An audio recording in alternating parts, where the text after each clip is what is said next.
16তম পারা তেলাওয়াত করেছি। আজকের তেলাওয়াতকৃত অংশে পবিত্র কোরআনের সূরা কাহাফের অবশিষ্ট অংশ, তারপরে সূরা মারিয়াম, এরপরে সূরা তহা শেষ করেছি। গতকাল একটা ঘটনা শুরু হয়েছিল, যে ঘটনাটা বলা হয় নাই, কারণ এই ঘটনাটা আজকে শেষ হয়েছে। ঘটনাটা হলো হযরত মূসা কালিমুল্লাহ একবার তিনি একটা বিশাল জনসমাবেশের মধ্যে ভাষণ দিচ্ছিলেন। ভাষণ দেওয়ার সময় জনসমাবেশের থেকে একজন লোক দাঁড়ায় গেল, দাঁড়ায় জিজ্ঞাসা করল, হে আল্লাহ নবী, আপনি তো বর্তমানে আল্লাহর খলিফা পৃথিবীতে, আপনি আল্লাহর নবী, তো পৃথিবীতে বর্তমানে যত মানুষ জীবিত আছে এদের মধ্যে সবচাইতে জ্ঞানী লোককে, সবচাইতে বিচক্ষণ, সবচাইতে জ্ঞানওয়ালা এলেমওয়ালা লোককে? মূসা কালিমুল্লাহ ভাবলেন, আমি যেহেতু আল্লাহর নবী সেহেতু আমি সবচাইতে বিচক্ষণ, সবচাইতে জ্ঞানী লোক। তিনি এটা আল্লাহ হাওলা করে নাই, তিনি বলেন নাই যে সবচেয়ে জ্ঞানী লোককে, এটা আল্লাহ তাআলা ভালো জানে। তিনি অহংকার বশত নিজের নামটাই বলে ফেললেন। এটা আল্লাহ তাআলার কাছে পছন্দ হয় নাই। এর ফলশ্রুতিতে আল্লাহ তাআলার সাথে সাথে মূসা কালিমুল্লাহকে ওহী নাযিল দিলেন। ওহী দিয়ে বললেন যে, মূসা, তুমি যে বলছো প্রশ্নের উত্তরে যে পৃথিবীতে তুমি সবচেয়ে জ্ঞানী লোক, না, এটা তুমি ভুল বলছো। তোমার থেকেও অনেক মহাজ্ঞানী লোক পৃথিবীতে আছে, তোমার থেকেও একজন জ্ঞানী লোক এই পৃথিবীতে বর্তমানে আছে। তিনি হলেন হযরত খিজির আলাইহিস সালাম। হযরত মূসা কালিমুল্লাহ এবার বললেন, হে আল্লাহ, আমার থেকে জ্ঞানী লোক, আমি নবী, আরেকজন নবী না, কিন্তু সে আমার থেকে জ্ঞানী, তার সাথে আমার একটু দেখা করতে মন চাইতেছে। আমার থেকে বেশি যে জানে তার থেকে আমি কিছু এলেম শিক্ষা করব, এলেম হাসিল করব। তো কিভাবে তার সাথে সাক্ষাৎ করব একটু বলে দিন। পুরো লম্বা ঘটনা আমি বলছি না, বিস্তারিত না বলে সংক্ষেপে বলতেছি। তখন আল্লাহ তাআলা বললেন যে সমুদ্রের পাড়ে তুমি তাকে পেয়ে যাবে। হযরত মূসা কালিমুল্লাহ তার যে খাদেম ছিল, খাদেম সহ, এবং পথিমধ্যে খাওয়ার জন্য একটা মাছ নিয়ে তিনি বের হয়েছিলেন, যে মাঝখানে যখন বিশ্রাম নেবেন তখন তিনি মাছটা খাবেন। তো রাস্তা দিয়ে চলার সময় মাঝখানে বিশ্রাম নিলেন। হযরত মূসা কালিমুল্লাহ অল্প কিছুক্ষণ ঘুমাইলেন। খাদেমকে বলে দিলেন, খাদেম, তুমি মাছটা পাহারা দিও, আমরা সামনে পরবর্তীতে এটা আমরা খাবো। কিন্তু মূসা যখন ঘুমাইয়াছিলেন তখন এই মাছটা ব্যাগের থেকে বের হয়ে বায়া বায়া একদম ইয়াতে চলে গেছে, সমুদ্রে চলে গেছে। কথা বুঝতেছেন? খাদেম ভাবলো, এখন আমার নবী মূসা অনেক সফরের ক্লান্তি, তাকে এখন ডাক দিয়ে এই কথা বলবো যে মাছটা চলে গেছে? না, বলার দরকার নাই, তিনি আগে ঘুম থেকে উঠলে তারপর বলবো। এই কথা ভেবে খাদেম সাহেব আর ডাক দেয় নাই। অনেকক্ষণ পরে হযরত মূসা যখন ঘুম থেকে উঠলেন, ঘুম থেকে ওঠার পরে খাদেম সাহেব হযরত মূসাকে এই মাছের কথা বলতে ভুলে গেছে, যে মাছ যে দিতে চলে গেছে। তো ঘুমের থেকে ওইটা তারা দুজন আবার লম্বা সফর শুরু করছে। মাছ দিয়ে চলে গেছে, এটা কিন্তু খাদেম মূসারে বলতে ভুলে গেছে। লম্বা সময় সফর করার পরে যখন খিদা লাগলো, মূসা আলাইহিস সালাম খাদেমকে বললেন, এবার তুমি মাছটা বাইর করো, খাই। খাদেম বলল, হুজুর, মাছটা তো অনেক আগেই অমুক জায়গায় আপনি যখন বিশ্রাম নিতেছিলেন ওই সময় মাছ ব্যাগের থেকে বের হয়ে টপ করে সমুদ্রের মধ্যে পড়ে যায়। হযরত মূসা আলাইহিস সালাম বললেন, তাড়াতাড়ি সেখানে চলো, মাছ যে রাস্তা দিয়ে গেছে ওই রাস্তাটাই মূলত আল্লাহ তাআলার ইশারা, ওই রাস্তা দিয়েই আমরা খাজিরকে পাবো, হযরত খাজির আলাইহিস সালাম। তখন তারা আবার ফিরতি পথে অনেক দূর ওর সামনে গেছিল, আবার অনেক দূর পিছনে আসার পরে মাছ হারানোর জায়গা পাইল, এবং মাছ যেদিক দিয়ে গেছে দেখে সেদিক দিয়ে একটা সরু রাস্তা হয়ে গেছে। ওই রাস্তাও অনুসরণ করে যাইতে যাইতে যাইতে যাইতে দীর্ঘক্ষণ পরে সমুদ্রের অনেক গভীরে গিয়ে হযরত খাজির আলাইহিস সালামের সাথে হযরত মূসার সাক্ষাৎ হইল। খাজির আলাইহিস সালাম তিনি নবী ছিলেন কিনা এ নিয়ে ইখতিলাফ আছে। অধিকাংশ ঐতিহাসিক মুফাসসিরিনে কেরামের মতে তিনি কোনো নবী না। ঠিক আছে, তিনি কোনো নবী না, উনি একজন আল্লাহওয়ালা, তবে ওনার জ্ঞান ছিল অনেক বেশি, নবীর থেকেও, মূসা নবীর থেকেও অনেক বেশি। মূসা নবী যখন তার সাথে সাক্ষাৎ করলেন, এখানে অনেক কাহিনী আছে, সংক্ষেপে বলতেছি। হযরত মূসা আলাইহিস সালাম তাকে বললেন অবশেষে যে আপনি যেহেতু আমার থেকে জ্ঞানী, সুতরাং আপনার সাথে আমি সফর করতে চাই। জ্ঞানীদের সাথে সফর করলে তাদের থেকে বিভিন্ন জ্ঞানী বিষয় শিক্ষা করা যায়। খাজির আলাইহিস সালাম বললেন, মুসা, আপনি তো আল্লাহর নবী, আপনার মধ্যে একটা বরত্ব আছে, আপনার একটা ওয়েট আছে, এজন্য আপনি আমার মতো একজন নগণ্য মানুষ থেকে এলিম শিখবেন আপনি পারবেন না।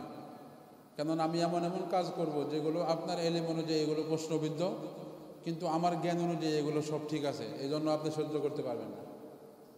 মুসা আলাইহিস সালাম বারবার জোর করার পরে খাজির আলাইহিস সালাম শর্ত দিলেন, ঠিক আছে আপনি যখন এত করে বলতেছেন আমার সাথে সফর করবেন, সফর করতে পারবেন, ঠিক আছে, একটা শর্ত আছে। কি শর্ত?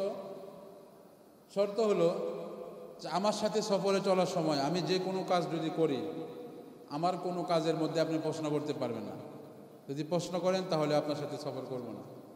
হযরত মুসা কালিমুল্লাহ এই শর্তে সফল, তিনি রাজি হয়ে গেলেন। মনে মনে বললেন, এটা কোনো শর্ত হইলো? উনি যেটা ইচ্ছা এটা করবো, আমার কি, আমি প্রশ্ন না করলেই তো। উনি এটা স্বাভাবিকভাবে নিছে। পথ চলা শুরু করলো। চলতে চলতে মাঝখানে একটা বড় নদী আসলো। নদীর এই পাশ থেকে ওই পাশে যাইতে হবে। তাদের কাছে টাকা পয়সা নাই। একজন ফ্রিতে, এই দুইজন আল্লাহর ওলি দেখলেই তো বোঝা যায় আল্লাহওয়ালা লোক, একজন ফ্রিতে তাদেরকে নৌকা পার করে দিতেছে। নৌকা পার করে দিতেছে, এরপরে আবার ফ্রিতে, এটা উপকার করতেছে না? এই উপকারের গাড়ি লাগতে দিচ্ছে হযরত খাজির আলাইহিস সালাম। তিনি নৌকা যখন মাছ দরিয়ায়, তার হাতে যে লাঠি ছিল, লাঠি দিয়া গোতা দিয়া নৌকাটা ফুটা করে নৌকা কানা বানায় ফেলছে। ওর নৌকাতে পানি ওঠে। এত বেশি ফুটা করে নাই যে একদম পানি উঠতে উঠতে ডুবা যাবে, এমন না, বাকি নৌকারে আদামরা বানায় ফেলেছে। বুঝছেন না? মুসা আলাইহিস সালাম তার শর্ত বলে গেলেন। শর্ত বলে গেলে প্রশ্ন করলেন যে তারা আমাদের কাছে যেহেতু মুদ্রা নাই, টাকা পয়সা নাই, তারা আমাদেরকে বিনা পারিশ্রমিকে আমাদেরকে পার করে দিচ্ছে। এত উপকারের বদলায় আপনি তার নৌকাটা ভেঙে দিলেন, এরকম নতুন একটা সুন্দর নৌকা, এটা কিভাবে ভাঙতে পারলেন আপনি? হযরত খাজির আলাইহিস সালাম বলেন, ক্বালা আলাম আকুল লাকা ইন্নাকা লান তাসতাতিআ মা'ইয়া সাবরা, আমি কি তোমাকে বলি নাই যে তুমি আমার সাথে ধৈর্য ধারণ করতে পারবা না, আমার সাথে সবর করতে পারবা না? এই কথা বলার সাথে সাথে হযরত মুসার শর্তটা মনে হয়ে গেল। মুসা আলাইহিস সালাম বলেন, আচ্ছা ঠিক আছে, আমার ভুল হয়ে গেছে, আর এরকম সামনে হবে না। তো নৌকা পার হয়ে ওই নদীর ওই পারের জনপদে যখন গেলেন, যাওয়ার পরে হঠাৎ করে দেখতেছে যে একটা মাঠের মাঝখানে অনেকগুলো সুন্দর বালক খেলতেছে। সুন্দর অনেকগুলো বালক খেলতেছে। এদের মধ্যে একজন সবচেয়ে সুশ্রী যে বালকটা সুন্দর, একে ডাকে আনছে। আনার পরে সাথে সাথে এরে মাইরা ফেলেছে। কোনো অপরাধ ছাড়াই, কোনো দোষ ছাড়াই এই ছোট্ট এই বালকটাকে খাজির আলাইহিস সালাম মেরে ফেলছে। মুসা আলাইহিস সালাম আবার প্রশ্ন করলেন, আপনি তো খুবই মন্দ একটা কাজ করলেন। আমরা তো জানি মানুষ মারতে হয়, সে যদি কোনো মানুষ মারে তাহলে মানুষ মারার বদলায় ওই আরেকজন মানুষকে মারা যায়, কিন্তু সে তো একজন নিষ্পাপ মাসুম বাচ্চা, তার তো কোনো গুনাহ নাই, সে তো কাউকে মারেও নাই, আপনি কেন তাকে হত্যা করে ফেললেন? খাজির আলাইহিস সালাম বললেন, ক্বালা আলাম আকুল লাকা ইন্নাকা লান তাসতাতিআ মা'ইয়া সাবরা, আমি কি আপনাকে বলি নাই যে আপনি আমার সাথে সফর করতে পারবেন না, ধৈর্য ধারণ করতে পারবেন না? মুসা আলাইহিস সালাম বললেন, এই শেষ সুযোগ দেন, এবার যদি আমি প্রশ্ন করি কোনো কাজ দেখা, তাহলে আর আমাকে আপনি সাথে নিয়েন না, আমাকে আপনি ছাইড়া দিয়েন, সমস্যা নেই, এটাই শেষ সুযোগ, 3টা বার সুযোগ দেন আমাকে। খাজির আলাইহিস সালাম সর্বশেষ সুযোগ দিলেন। তো ওইখান থেকে জনপদ দিয়ে অনেক দূর যাওয়ার পরে দুজনের খিদা লাগছে। খাজির আলাইহিস সালামেরও খিদা লাগছে, মুসা আলাইহিস সালামেরও খিদা লাগছে। খিদা লাগার কারণে একটা জনপদে তারা গেলেন। যাওয়ার পরে ওই এলাকার সব মানুষের কাছে দুয়ারে দুয়ারে ঘরে ঘরে গিয়া একটু খাবার চাইলেন, মেহমানদারি চাইলেন, যে ভাই আমরা অনেক দূর থেকে আসছি, আমাদের খাবার প্রয়োজন, একটু খাবারের বন্দোবস্ত করে দেন। ওই গ্রামের ওই জনপদের একটা লোক ওই দুইজনকে মেহমানদারি করাইতে রাজি হইল না। মুসা আলাইহিস সালাম তো এমনি রাগী মানুষ, হ্যাঁ, পেটে যদি খিদা থাকে মাথা গরম থাকে না। আচ্ছা, ওনার মাথা আরো বেশি গরম হয়েছে কি, পুরো একটা জনপদের একজন লোক এমন নাই, ভালো মানুষ নাই, অতিথি পরায়ণ নাই, এটার কারণে এটা ভাইবা আরো মাথা আরো বেশি হট হয়ে আছে।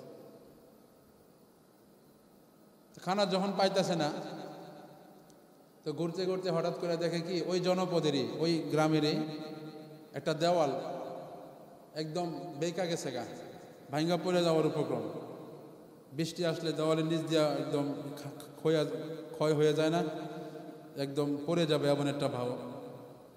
তো যখন পড়ে যাবে এমন একটা অবস্থা দেখে খাজির আলাইহিস সালাম এই দেওয়ালটাকে সুন্দর করে নিজে কষ্ট করে, এটা দিয়ে বাঁকা হয়েছিল, এটা সুন্দর করে সোজা করছে, সোজা করে তারপরে এটা নিচে মাটি দিয়ে একদম সুন্দর করে দিছে। মুসা আলাইহিস সালাম তার শর্ত ভুলে গিয়া রাগের মাথায় জিজ্ঞাসা করে বসলেন, এই এলাকার একটা মানুষও আমাদের দুজনের খাওয়াইতে রাজি হইল না, আর আপনি ফ্রিতে এই এলাকার মানুষের দেওয়াল ঠিক করে দিচ্ছেন, এটা আপনার কাজ করছেন? অন্য জায়গায় যায় কামলা দিব, যারা খাওয়াইবো এদের পিছিয়ে যায় কাজ করবো। পুরো এলাকার একটা মানুষ আমাদেরকে খাওয়ায় নাই, এদেরকে আপনি কাজ করে দিচ্ছেন অনর্থক, কোনো পারিশ্রমিক ছাড়া তারা আমাদেরকে খাওয়ায় নাই, খাওয়াইলে এনে দেওয়াল ঠিক করলে এটা কথা ছিল। তখন হযরত খাজির বললেন, মুসা তোমার সুযোগ শেষ, 1 2 3, তোমাকে 3টা সুযোগ আর দিয়েছি, আর সুযোগ দেওয়া যায় না। হাদা ফিরাকু বাইনি ওয়া বাইনিক, এখনই তুমি আর আমার মাঝখানে পার্থক্য হয়ে যাবে, তুমি আমার সাথে থাকতে পারবে না, তুমি তোমার রাস্তায় চলে যাও, আমাকে আমার রাস্তায় যেতে যাও। তবে তুমি যে 3টা ঘটনার জন্য 3বার আমাকে এশকাল করছো, প্রশ্নের সম্মুখীন করছো, এই 3টা প্রশ্নের উত্তর তোমাকে শোনায়াই তারপরে তোমাকে ছেড়ে দেব। সর্বপ্রথম আমি যে নৌকাটা ছিদ্র করেছিলাম নিঃস্বার্থভাবে তারা আমাদেরকে পার করার পরেও, এটার মূল উদ্দেশ্য ছিল আল্লাহ তাআলা যেহেতু আমাকে ইলমুল গায়েব দিয়েছিলেন, সামনে কি হবে এগুলো আমি যেহেতু জানতাম আল্লাহর বিশেষ অনুগ্রহে, সুতরাং আমি জানতাম যে এই নৌকাটা যখনই নদী পার হবে, নদীর ওই পারে একটা জালিম বাদশা আছে, যে তার রাজ্যের একটা যুদ্ধের কাজের জন্য ওই রাজ্যের যত নতুন নতুন সুন্দর সুন্দর ভালো ভালো নৌকা আছে, এই নৌকাগুলোকে প্রজাদের থেকে, সাধারণ জনগণ থেকে জোর জবরদস্তি করে একদম ছিনিয়ে নিচ্ছে, মালিকানা কেড়ে নিয়ে এগুলো রাজার মালিকানা বানিয়ে দিচ্ছে। তো আমি ভাবলাম ভালো ভালো সুন্দর সুন্দর নৌকাগুলো যেহেতু বাদশা নিয়ে যাচ্ছে, একটু কানা, একটু ফুটা হয়ে যাওয়া, একটু পুরাতন নৌকাগুলো যেহেতু নিচ্ছে না, সুতরাং আমি চাইলাম যেহেতু তারা আমাদের দুইজনকে বিনা পারিশ্রমিকে পার করছে, আমিও তাদেরকে একটু সাহায্য করি। কিভাবে সাহায্য করলাম? নতুন নৌকা হলেই তো বাদশাটা নিয়ে যাবে গা, আমি কি করলাম, এটা একটু ফুটা করে দিলাম, এতটুকু ফুটা দেখা বাদশা আর এই নৌকাটাকে যুদ্ধের জন্য উপযুক্ত মনে করবে না, তার নৌকাটা নিবেও না, এতে করে তাদের কামাই রোজগার বন্ধ হবে না। কিন্তু আমি যদি ফুটা না করতাম তাহলে বাদশা তাদের এই নৌকা নিয়ে গেলে তাদের কামাই রোজগারের আর কোনো রাস্তাই থাকতো না, তারা না খেয়ে পথে বসতে হইতো। এই জন্য তাদের আমি এই উপকারটা করেছি। এই হলো 1 নম্বর ঘটনার উত্তর। 2 নম্বর ঘটনা, আমি যেই বালকটাকে দেখলাম, সুন্দর সুশ্রী বালক, অন্যান্য ছোট বাচ্চাদের সাথে খেলতেছে, এই বালকটা মূলত, এই বালকের ভবিষ্যৎ সম্পর্কে আল্লাহ আমাকে জানায় দিয়েছেন। এই বালকটা ভবিষ্যতে তার বাবা মার বিরুদ্ধাচরণকারী হবে, এই বালকটা ভবিষ্যতে কাফের হবে, এবং তার বাবা মা যখন বার্ধক্যে নুয়ে পড়বে তখন তার বাবা মাকেও কুফরি গ্রহণ করতে, ঈমান ছেড়ে দিতে উদ্বুদ্ধ করবে, বাধ্য করবে। বার্ধক্যের সেই বাবা মাকে সে ঈমান হারা কইরা কাফের বানায়া মারার জন্য একটা প্ল্যান করবে। এই জন্য আমি চাইলাম যে এই বাচ্চাটাকে এখনই যদি আমি মেরে ফেলি তাহলে এই বাচ্চাটা পরবর্তীতে তার বাবা মার বিপদ হবে না। এই বাচ্চাটা মারা গেলে তাদের বাবা মা হয়তো আল্লাহ তাআলার রহমতে তারা আবার বাচ্চা নেবে, ওই বাচ্চাটা আল্লাহ তাআলার রহমতে অনেক ভালো হবে। এই জন্য এই বাচ্চাটা, যে বাচ্চাটা বড় হইলে কাফের হবে, দেখতে যদিও সুন্দর কিন্তু সে কাঠটা কাফের হইতো এবং তার বাবা মাকেও এই কুফরের উপর বাধ্য করত। এই জন্য এই বাচ্চাটাকে আমি মেরে ফেলি। আর 3 নম্বর, ওই জনপদ, যেই জনপদের লোকেরা আমাদেরকে খাবার দেয় নাই, তাদের দেওয়াল আমি সোজা করেছি। এই জন্য এই দেওয়ালটা যেই জায়গায়, এই জায়গাটা হলো 2 জন ছোট্ট অনাথ এতিম বালকের জায়গা। এমন এতিম যে এতিমের বাবা মা দুজন ছোট্ট অবস্থায় মারা গেছে।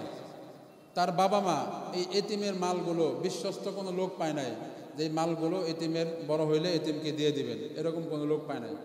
এই জন্য তার বাবা মরার আগে এই দেওয়ালের নিচে তার যত সম্পদ ছিল, ধনভাণ্ডার ছিল, সবই এই দেওয়ালের নিচে মাটি খুঁড়ে তিনি গঠিত করে দিয়ে গেছিলেন, গেঁথে গিয়েছিলেন, মাটির নিচে চাপা দিয়ে গিয়েছিলেন। তো এখন আমি ভাবলাম দেওয়ালটা যেভাবে সরে গেছে, আরেকবার বৃষ্টি আসলেই দেওয়ালটা একদম পড়ে যাবে, পড়ে গেলে দেওয়ালের নিচে যে ধনভাণ্ডার আছে এগুলো মানুষ দেখে মানুষ নিয়ে যাবে। 2 জন এতিম বাচ্চার এত বড় ক্ষতি হবে এটা আমি চাই নাই। এতিম বাচ্চার সম্পদগুলো যেন রক্ষণাবেক্ষণ করার জন্য সহজ হয়, এই সম্পদগুলো যেন নিরাপত্তার সাথে আরও কিছুদিন থাকে তারা বড় হওয়ার পর্যন্ত। এই জন্য তাদের সম্পদের নিরাপত্তার জন্য মূলত আমি এই দেওয়ালটা সোজা করে দিছি, যাতে করে এই দেওয়ালের নিচে সম্পদগুলো রক্ষণাবেক্ষণ নিরাপদে থাকতে পারে। এই জন্য আমি এই কাজটা করেছিলাম। এই তিনটা ঘটনার তিনটা উত্তর দেওয়ার পরে মুসা আলাইহিস সালামকে সালাম দিয়ে তিনি বিদায় নিয়ে চলে যান। এই একটা ঘটনা গতকাল শুরু হয়েছিল, আজকে আমরা শেষ করেছি। 2 নম্বর আর একটা ঘটনা আজকে শুরু হয়েছে, সেটা হলো যুলকারনাইনের ঘটনা। কার ঘটনা? সবাই বলেন। যুলকারনাইনের ঘটনা শুনছেন আপনারা? যুলকারনাইন, তার ব্যাপারে মুশরিকরা, মক্কার মুশরিকরা আর অন্য এক রেওয়ায়েতে আছে আহলে কিতাবীরা আল্লাহ নবীর কাছে আসলো। আল্লাহ নবী কি সত্য নবী না মিথ্যা নবী, এটা যাচাই করার জন্য তারা 3টা প্রশ্ন নিয়ে আসলো। কয়টা প্রশ্ন? 1 নম্বর প্রশ্ন, হে নবী, আপনি যদি সত্য নবী হয়ে থাকেন তাহলে যে 3টা প্রশ্ন আপনাকে করব, এই 3টা প্রশ্নের উত্তর আপনি দিতে পারবেন। কি কি প্রশ্ন? 1 নম্বর প্রশ্ন হলো, আপনি বলেন তো দেখি, আসহাবে কাহাফের ব্যাপারে তো আমাদের একটা মতানৈক্য আছে, অনেকে অনেক ধরনের কথা বলে। আপনি সঠিক ব্যাখ্যাটা বলেন তো, আসহাবে কাহাফ কারা ছিল, কেন তারা, তাদের কি ইতিহাস ছিল, কেন তারা তাদের রাজ্য থেকে বের হয়েছিল, তারা কতদিন মরা ছিল, ঘুমিয়েছিল। আল্লাহ নবী সুন্দরভাবে এই সূরা কাহাফ অবতীর্ণ হওয়ার পরে তাদের উত্তর দিয়ে দিলেন। 2 নম্বর প্রশ্ন করছিল ওয়ায়াসালুনাকা আনির রূহ, আপনি বলেন তো রূহ কাকে বলে। নবী সাল্লাল্লাহু আলাইহি ওয়াসাল্লাম বলেন কুলির রূহু মিন আমরি রাব্বি, রূহ হইল আমার আল্লাহ তাআলার পক্ষ থেকে একটা আদেশ। এভাবে উত্তর দিয়ে দিলেন। আর 3 নম্বর প্রশ্ন হলো, বলেন তো যুলকারনাইন কে ছিল, যুলকারনাইন সম্পর্কে আপনার কি ধারণা আছে বলেন। তখন আল্লাহ তাআলা আল্লাহ নবীকে একদম আয়াত নাযিল করে যুলকারনাইনের ব্যাপারে ঘটনা বর্ণনা করেছেন। যুলকারনাইন তিনি ছিলেন একজন ন্যায়পরায়ণ বাদশাহ। তিনি নবী ছিলেন কি না, এই নিয়ে ঐতিহাসিকদের মতে অনেক মতানৈক্য আছে। অধিকাংশ মুফাসসিরিনদের মতে তিনি নবী ছিলেন না, তিনি একজন ন্যায়পরায়ণ শাসক ছিলেন যুলকারনাইন। যুলকারনাইন, তিনি আল্লাহ তাআলা তাকে এত ক্ষমতা দিয়েছেন, তিনি ওই লোহা ধরলে ওই লোহাগুলা মোমের মতো নরম হয়ে যেত। তিনি যে কোনো কাজ খুব সহজে করতে পারতেন। অনেক কঠিন কঠিন অসাধ্য কাজগুলো তিনি খুব সহজেই করতে পারতেন এবং তার সফর করার অনেক অ্যাবিলিটি ছিল। তো তিনি একবার হাত্তা ইদা বালাগা মাগরিবা শামসি ওয়াজাদাহা তাগরুবু ফি আইনিন, তিনি পৃথিবীতে 3বার ভ্রমণ করেছেন। প্রথমবার ভ্রমণ করেছেন পৃথিবীর একদম যেখানে সূর্য অস্তমিত হয় পশ্চিম দিকে, পৃথিবীর পশ্চিম দিকে যাইতে যেতে একদম পৃথিবীর শেষ মাথায় চলে গেছে।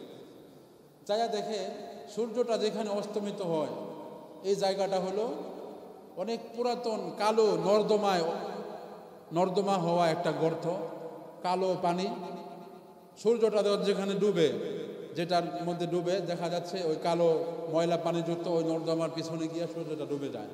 এরপরে আর কিছু নাই পৃথিবীতে। এরা দেখলেন, ওইখানে তিনি একটা জাতিকে দেখলেন।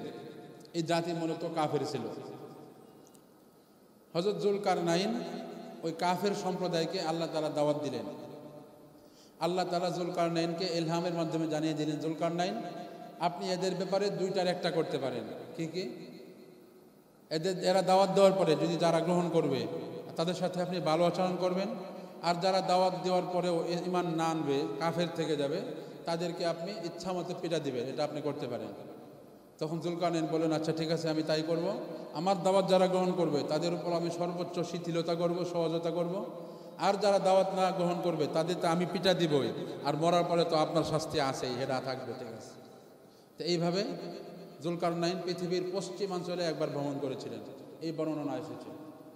এরপরে যুলকারনাইন পৃথিবীর পূর্বাঞ্চলে একটা ভ্রমণ করেছেন, যেখান থেকে নতুন দিগন্তে সূর্য উদয় হয়। পূর্ব অঞ্চলে যখন তিনি যান,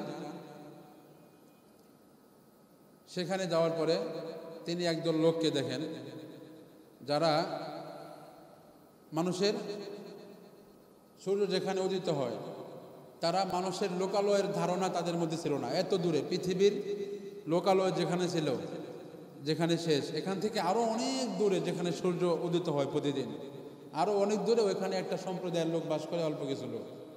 এরা পৃথিবীর জনপদ থেকে অনেক দূরে। তো তাদের অবস্থা হইল এমন যে আমরা যেমন ছায়া গ্রহণ করার জন্য বা বৃষ্টি থেকে, রোদ থেকে বাঁচার জন্য নিজেদের বাসস্থানের উপরে ছাদ দেই, ছামিয়ানা দেই, এই এতটুকু সামান্য ধারণা, এতটুকু নলেজও এই পূর্ব অঞ্চলের লোকদের মধ্যে ছিল না। তারা এভাবেই থাকতো, উন্মোচন হয়ে থাকতো। সূর্যের আলো তাদের উপর পড়তো এবং তারা একদম কৃষ্ণ কালো ছিল। সূর্যের রোদ থেকে বাঁচার জন্য তারা কোনো উপায় আবিষ্কার করতে পারে না, জানতোই না তারা। এরকম একটা সম্প্রদায়কে তিনি সেখানে দেখলেন। এটা হলো তার 2 নম্বর সফর। 3 নম্বরে একটা সফর করেন, যেটা পৃথিবীর একদম উত্তর দিকে শেষ মাথায়, এটাই তার শেষ সফর ছিল। উত্তর দিকের একদম পৃথিবীর শেষ মাথায় যাওয়ার পরে তিনি দেখেন দুইটা পাহাড়ের মাঝখানে একটা উপত্যকা। এই দুই পাহাড়ের মাঝখানে একটা সম্প্রদায় বসবাস করে, ঠিক আছে। কিন্তু এই সম্প্রদায় মানবের থেকে যেহেতু দূরে থাকে, এই জন্য তারা মানব জাতির কোনো ধরনের কোনো ভাষাই তারা জানতো না। তাদের মাধ্যমে ইশারায় হযরত যুলকারনাইন কথা বললেন। তো ওই এলাকার লোকেরা, উত্তরাঞ্চলের, পৃথিবীর সর্বশেষ অঞ্চলের উত্তরের ওই লোকেরা যুলকারনাইনকে ইশারায় বোঝাইলো যে আমাদের এই অঞ্চলে ইয়াজুজ মাজুজ নামে দুইটা সম্প্রদায় আছে। ইয়াজুজ মাজুজ, এই ইয়াজুজ মাজুজ এত খারাপ এবং মারাত্মক সম্প্রদায়, তাদের শরীর অনেক বেটে হবে। কিয়ামতের যে 10টা বড় বড় আলামত, এই 10টা বড় বড় আলামতের মধ্যে একটা আলামত হলো এই ইয়াজুজ মাজুজের আত্মপ্রকাশ হবে। এই ইয়াজুজ মাজুজগুলো বর্তমানেও পৃথিবীতে আছে, কিন্তু যুলকারনাইন যে প্রাচীর গড়ে গিয়েছিল ওই প্রাচীরের আড়ালে আছে, এখনও তারা ওই প্রাচীর ভাঙতে পারে নাই। হযরত ঈসা আলাইহিস সালাম যখন দাজ্জালকে পরাজিত করবে, দাজ্জালের শাসন যখন শেষ হয়ে যাবে, ঈসা আলাইহিস সালামের মাধ্যমে যখন সারা পৃথিবীব্যাপী যখন আবার ইসলাম ছড়িয়ে যাবে, তখন আবার অনেক দীর্ঘদিন পরে ইসলাম আবার এরকম যখন দুর্বল হতে থাকবে, তখন এক পর্যায়ে এই ইয়াজুজ মাজুজের দলেরা ওই প্রাচীরটা ভাঙতে সক্ষম হবে এবং ভেঙে তারা পুরো পৃথিবীব্যাপী মেসাকার চালাবে। এদের ব্যাপারে, এই ইয়াজুজ মাজুজের ব্যাপারে উত্তরাঞ্চলীয় লোকেরা অভিযোগ করলো একটা, কি অভিযোগ? যে এরা কিছুদিন পরে পরে এই উপত্যকার মাঝখান থেকে আয়সা বাইর হইয়া যত শুকনা জিনিস পায় সব শুকনা জিনিস লয়ে দেখা, আর যত তরুতাজা জিনিস পায়, যত সবুজ শ্যামল জিনিস পায়, এগুলো সব খেয়ে ফেলে।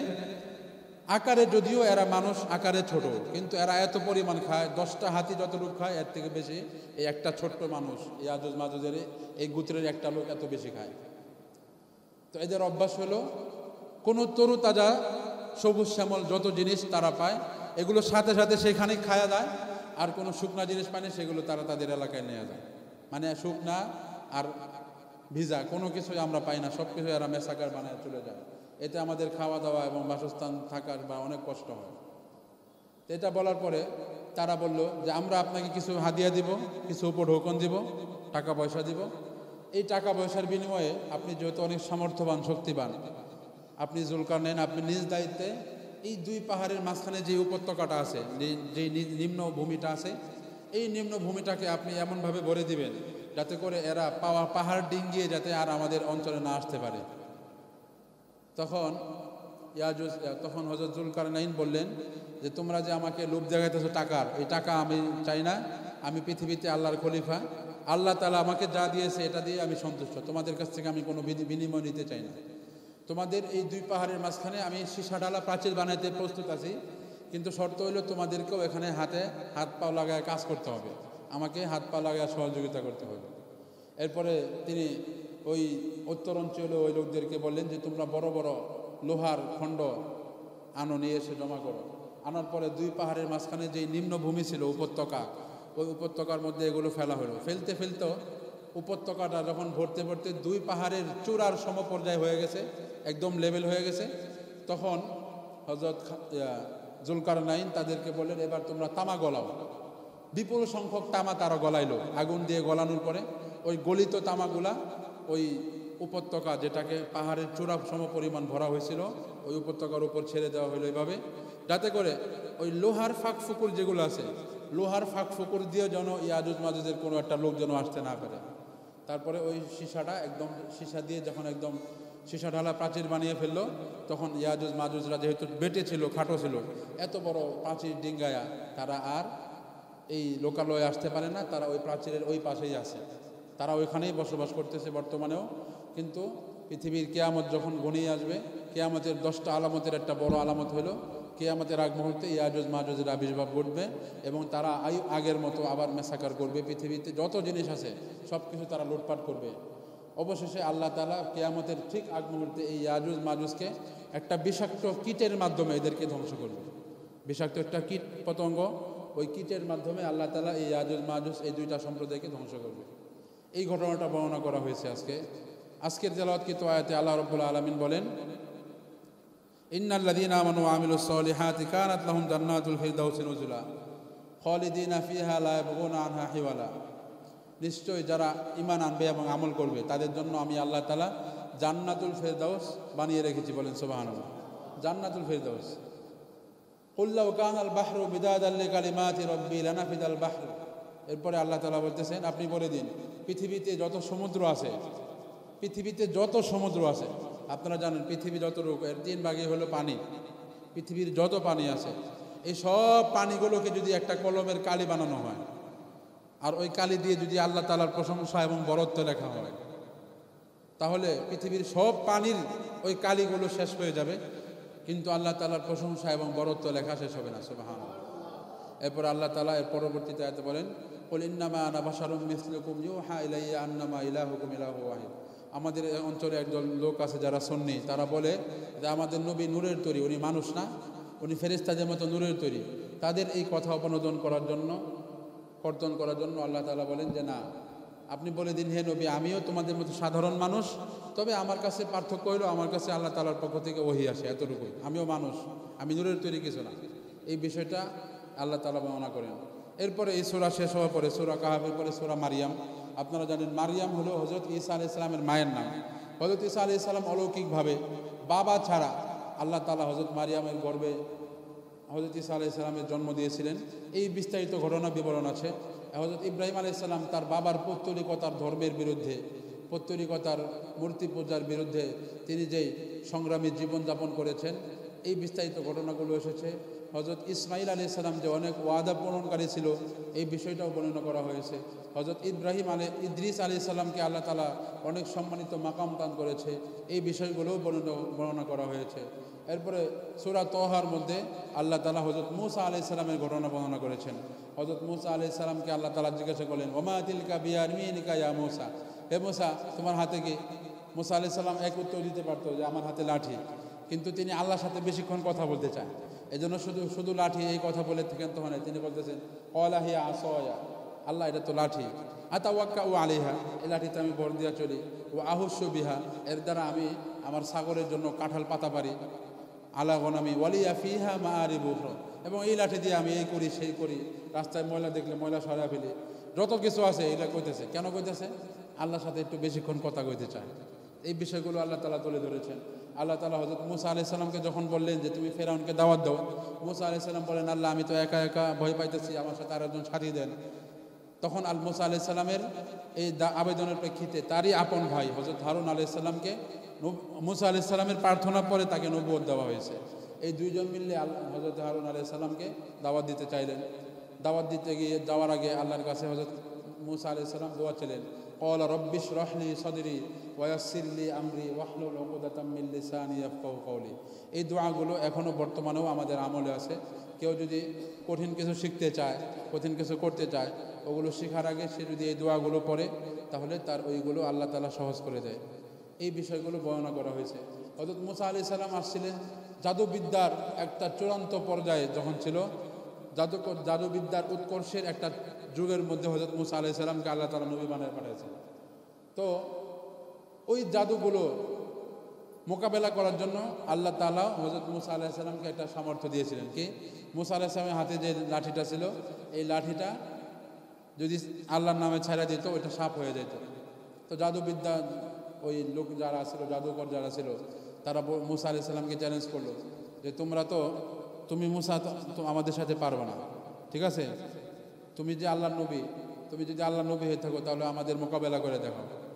এরপরে মূসা আলাইহিস সালাম তাদের চ্যালেঞ্জ গ্রহণ করলেন।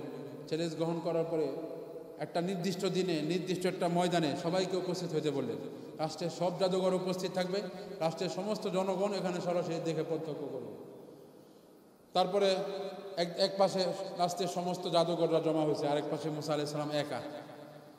তারা জিজ্ঞাসা করলো, মূসা খেলা কি তুমি আগে দেখাইবা নাকি আমরা আগে দেখাইব? মূসা আলাইহিস সালাম বললে, আগে তোমরা তোমাদের জাদু দেখাও।